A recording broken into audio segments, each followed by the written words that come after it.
1 year ago, Scott Wilson, Tracy Marinella, and I interviewed Dr. Bob Knight. In my introduction, I stated that I thought he was the most knowledgeable scientist in this state regarding aquatic plants. We interviewed him in the beautiful Sweetwater Wetlands Park, which he designed and built nearly 6 years ago to treat the water coming from the Gainesville area before it entered Paynes Prairie State Park. A week after the interview, I returned to the park to gather more video of the bird life that was in this beautiful park. I met Scott there, and the first thing that we saw was someone had sprayed this pristine park with aquatic herbicides. This was done right in the middle of nesting season in a park with thousands of birds. They sprayed an area of water hyacinths that had a moorhen nest in it, so as the plants died, it left this nest completely exposed. Right now, I'm going to show you this heartbreaking video, and it will be narrated by the words of the most knowledgeable man in Florida, Dr. Bob Knight.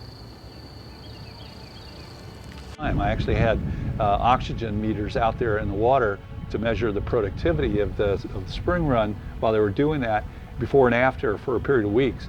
And it was just obvious what happened. As those plants died, there's a sag in the oxygen level in the water because you got all this rotting plant material settling to the bottom, and that aquatic weed management was resulting in black organic sediments, incredibly terrible sediments in terms of a natural spring run plant community. So I really did not favor that at all. And if the point of aquatic plant management is to support the companies that make the herbicides, I definitely don't agree with that. You know, why should we favor them over the natural aquatic systems that need to be protected?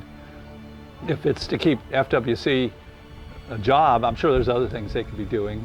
I would say we could probably cut back on a very large part of our state-sponsored aquatic plant management in the state.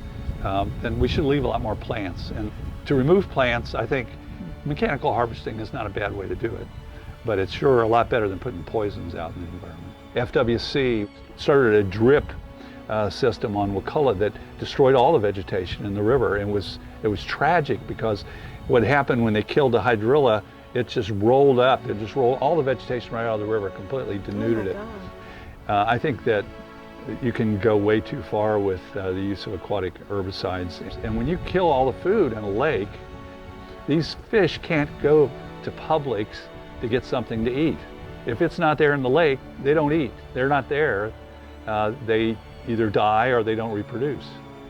My line to FWC was that you're not accounting for the damage you're doing when you spray. And there were like millions of amphibians in that lake, and they were going to go out and spray 5,000 acres of that vegetation with no consideration at all of what they were killing, the amphibians. So I was really encouraging them to do pre and post monitoring for any aquatic plant management. And that's what they should be doing.